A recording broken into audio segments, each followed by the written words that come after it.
Right, let's go live. Good morning, welcome to a morning outlook. This is Kim speaking on Thursday the 1st of June. Happy June, really. So, let's see what June brings us. Starting off, let's have a look at what the 1st of June brings us and have a look at the key events today. So 1st of June here, we've got the inflation data coming out. We've had a lot of the data coming out for Europe, the German data, etc. We've now got the European data coming out there. It's forecast to be dropping to 6.3 overall.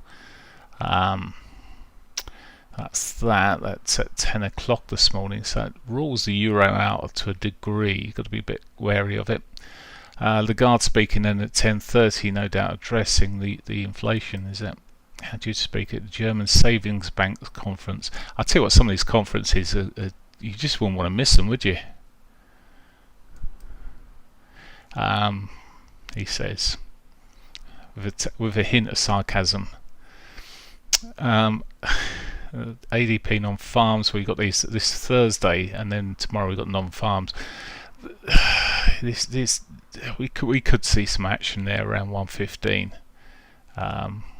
It's a variable in terms of no one really trusts the numbers. They've rehashed it and as a report, but I don't think it's becoming any more reliable. Having done so, that said, the non-farm payrolls itself is a bit of an up and down job. Anyway, what else we got then? That's non-farms tomorrow, of course. Leading from there, the US dollar, unemployment claims. Okay, well, those figures almost together might give us a flavour for tomorrow, but not normally. Manufacturing PMI, so prices, this is inflationary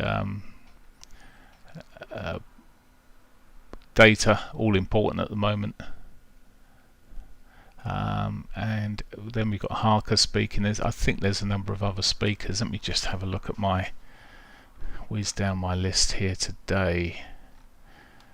That's May the 31st speakers. Oh no, we haven't. It was just that is the only scheduled speaker that's been of note. Oh, we've got an ECB speaker at 13:45 as well, and of course Lagarde. So 3 speakers there that are scheduled that we know of. Anyway, so there you go. That comes in quite late, due to speak about economic outlook. Okay, that could be quite a volatile moment. See how he follows on after Jeffries yesterday. Right, there's the news. Morning, Yara. So let's get on and look at the markets, and we'll start off looking from a daily picture. So euro remains on the bearish side of things at the moment. We did see a bit of a retrace kicking in there, but is it going to hold? Well, we'll see. The trend is very much to the downside. When the trend is like this, I want to be trading in the direction of the trend, so it's a case of what happens today here. Now we've got this current up bar. Now if it breaks through and gives us a higher low above 106.978 or whatever it is, 107 basically, breaks above that area, I'm out for the short side, but I'll be watching this morning. It may be later morning, maybe even early. It might be just as we turn 8 o'clock, you never know, but I am looking to see. This is quite a nice move down potential with the S1 below there, double bottom, be a lovely target, and I'm sure they'll be buying just before it, so if I was to get into it, would be targeting just above there around about 106.40. See what happens post 8 o'clock. I don't like them going too quickly, so if it dilly-dallies, that's fine. Bit of consolidation, never hurt any market. Right, the pound. Well, the pound's hanging in there. It's probably the same. I mean, we still sitting around my pivot. I'm just a feeling to turn it off just so we can get some price action. But it's been kicking around it, testing the underside. It did come away from it. It's come back up to it, just to be a pain. And well, it's looking again. It's the same sort of movement we're seeing on the euro in a sense. This sort of up bar here. It's whether it can continue, and a break of the highs here would be much more bullish for me. We haven't hit the daily pivot today, so if it does continue, well, the R1 and the R2 could be in play. So we'll see how that pushes through. Breakout to the top is a possible. You've got to watch out for the fake out though. So they might, with the S2 being quite a way ahead there might be enough meat in there for allow it to fire off and then see if it retraces and pushes up. My preference. Anyway, dollar yen. So the yen softened a little bit here. Let's just look at where it's going against the US dollar. US dollar strength coming back through against the yen here. You've got this bull flag in the bigger picture that's a bit ugly with the spikes in it. It's sort of like it's had a few attempts, 1, 2, 3 sort of attempts of pushing up there, and it does question things a little bit. And they've all been sold into, whether it will do similar again, but yeah, it is still bull flag territory. Aussie dollar short on this yesterday, just underwater a little bit at the moment, so there's scope on this. This was a classic break of the channel, broke down, came back, retested, broke the lows. It's perfect in terms of the pattern. Whether it gives us the result is another matter. Looking down here towards 63, maybe more, so we'll look at eventually trailing the stop, but not for a while yet. It needs to be breaking down below this quarterly S1.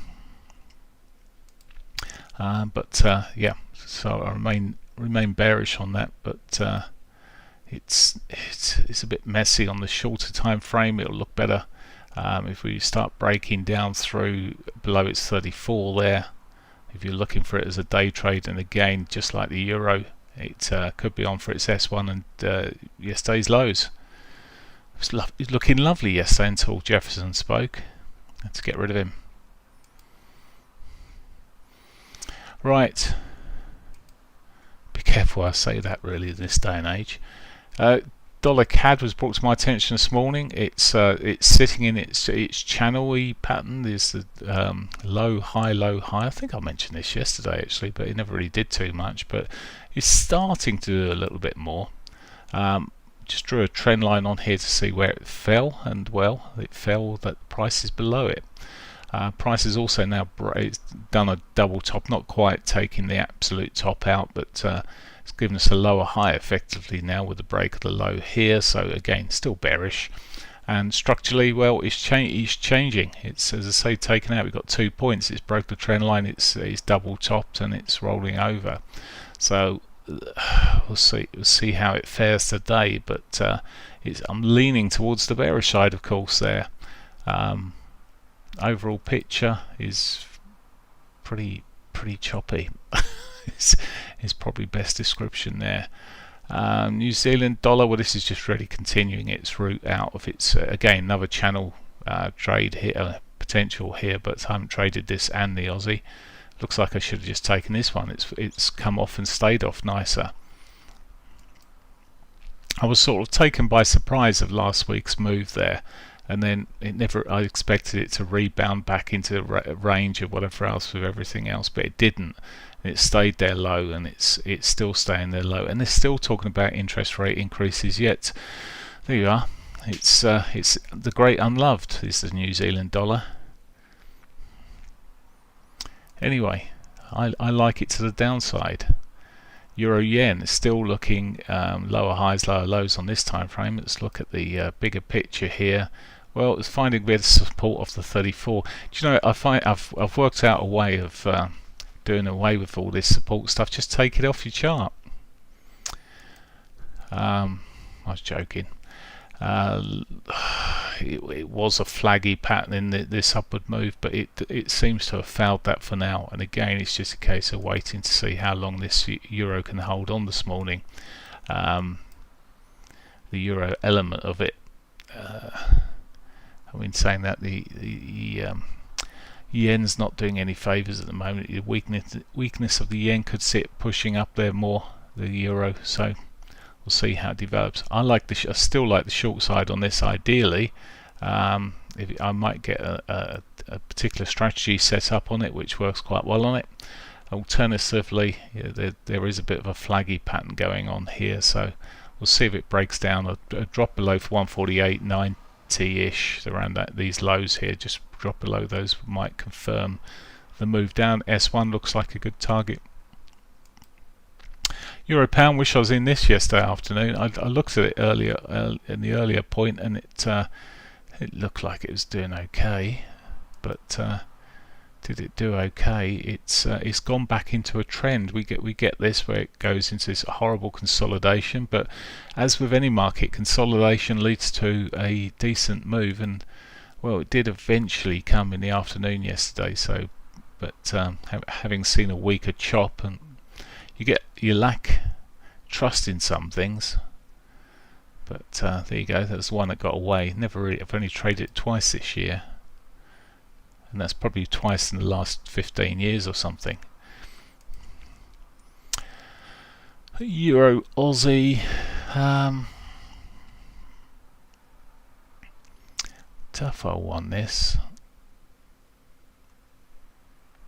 Tough 01. Not seeing it overly clear. It could go.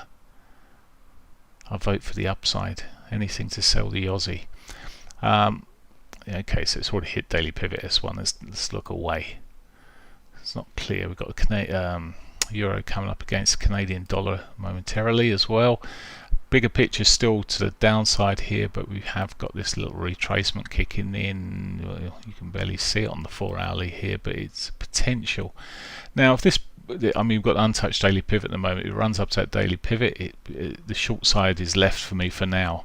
I'll have to wait, and basically, rather than shorting it on a reversal coming around the pivot, I'd look at the breakdown basically of what is there. So it becomes a different matter. Again, with this, if it does roll over post 8 o'clock, which is possible, we'll see all running down. We've got the S1 below, may even see the S2 in play as we run through the day, wherever the S2 is. There it is, all the way down there.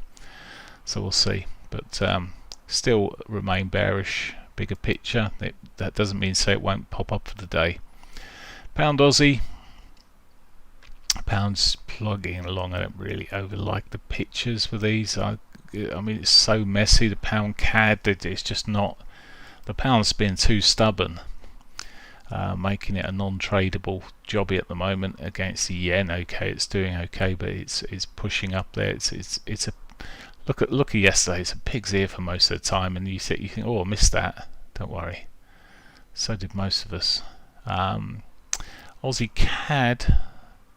Right, now this is an interesting one, because look at the big trend it sits in here. So Aussie CAD could come into play. I'm just sort of looking at retracements into this, and well, is it coming into one? Is this going to rock and roll? And this is a bit of a messier one because it has put higher lows in. So here I'm looking at using a trend line. If I can get the trend line drawn on there, somewhere around there. So I'm just looking at that trend line to see if we get the break towards that. A close below it would be better than just a touch. So we'll see how it goes. Selling off at the moment, but right, okay, that's the job done there. What else is there then? Aussie New Zealand is the last pair to look at for me this morning. So Aussie New Zealand sitting in this range, but the New Zealand's so weak it looks like it might even be popping out. It's trying its best, the Aussie here, to push up to the upside. It's consolidated around its near-term highs. Well, potential for a bit more upside. Bit ugly. Actually, it's come back and tested the original trend line I had on here almost, and it's pitching up again. If you want to be a bit belt and braces, buy above those highs would be the sort of potential swing type trade. Might not have enough stop on it. You just put the stop there. I think the range is quite tight on this. Let's just check. Yes, not got enough for I mean, you need to stop at least about 50 pips away on this if you're trying to play some sort of bigger term swing. But it is showing signs, isn't it? It's a bit of a difficult one because it's not. I mean, from a daily perspective, it's not even closed above the line, and that might be the safer. Well, that is the safer trade. Right, let's move on. Look at some of the other markets then. Look at gold first. Gold on the big picture even pushed up a bit yesterday. Not doing a great deal at the moment. Still in this sort of bearish trend. You see it just actually when you come down and see the detail. It looks like it's broken the trend here. Certainly, it would be a bit more bullish if it breaks above its R1 today. It is quite tight. The pivots are pretty pinched in terms of if you look at them even relative to yesterday's. These pivots are we've got the R2s, almost R3 in the sort of same range as the R1 was yesterday, and looking at the range, it's all quite tight. Trend is certainly to the downside still though, and it might just rock and roll a break below the pivot level there. Just confirms the bearish side. CRUD, or oil as we also call it. Let's just look at the big picture here. It continued dropping off yesterday, sold off some more, but we've got a bit of a bounce going on now. I think any bounce might be quite short-lived, so I'll be looking at this. Another one that's sort of looking at you needing a trend line as opposed to anything else. It's halfway up towards its pivot there. Sorry, I'm not drawn that very well, but those horrible blinking things come into play every time you put anything near it. There we go. So a break of the trend line, the pivot would probably be ideal, and then look down towards the S1 eventually, and it's a possible there. So there we go. There's a few things there on the in potential. The CSI 300. Let's get the higher time frames. Obviously, this is continuing to be bearish. Overall, it's closed up a little bit. Still remains relatively bearish, and the Nikkei still remains relatively bullish. Certainly strong bullish in this. It's consolidated. It's starting to consolidate around its highs there. Still looking pretty decent. Nifty 50 also actually looking decent after filling its gap yesterday. Rather, it's trying to do something. It's still around its highs. It's still in a very strong trend there. Aussie 200 was looking at the breakdown of this yesterday, and it's not really changed too much yet. Today it's had over the Asian session there. It's had its blip up there, but as long as it remains below this the trend line that sits across the highs there, to the weak market. The US 500, then the S&P E-minis in any other term. It's still in this sort of upward trend. I wouldn't bet against the upside on this. It's as much as it's pulled off here on the shorter time frames, the bigger structure of the market is still bullish. If you look at it, still bullish, and you come out and you start putting a weekly in there and everything else, and you just see that with a weekly here, it's back on this bullish sort of trend, having had quite a retrace when you go back and look over that last year. It's sort of it didn't seem so deep at the time, but anyway, it isn't particularly deep in the whole bigger scheme of things. But it's in bullish mode. Dow Jones, it's in sort of semi-bearish mode. It's just really not. It's as I said yesterday, it's the weaker one of the markets. If the market's going to drop down, the Dow could be your trade. Nasdaq remains outperforming the other markets here. Remains strong, so not a lot more to put there. The DAX, every time I try and say anything about the DAX, it does exactly the opposite. But I did actually point for the short side yesterday, and what did it do? Immediately it went up. There it goes. Was that the one? Yeah, there you go. 8 o'clock it went up, but only eventually to roll over. Pushing up at the moment. I'm going to say it's pushing up forever and then put a short on it. I still think this is a tad on the bearish side here. We'll see how things develop. Got inflation out this morning at 10 o'clock, is it? So we have got data coming out, which if the inflation's higher than expectation, you watch that dip. The FTSE's trying its best at doing something here. Largely though, to me, lower highs here. Structurally it's in a downward trend, and yeah, look at it on a 4-hourly basis, look at the detail below. Bit of consolidation around these lows. We could see this rolling back at some stage, again trend line underneath there, bit of a flag pattern. That is it. Yeah, Thursday. So that is it for me for today. I wish you a great day's trading, you guys out there on the YouTube. Take care, and I'll catch you tomorrow morning, same time, 7:45. Bye for now.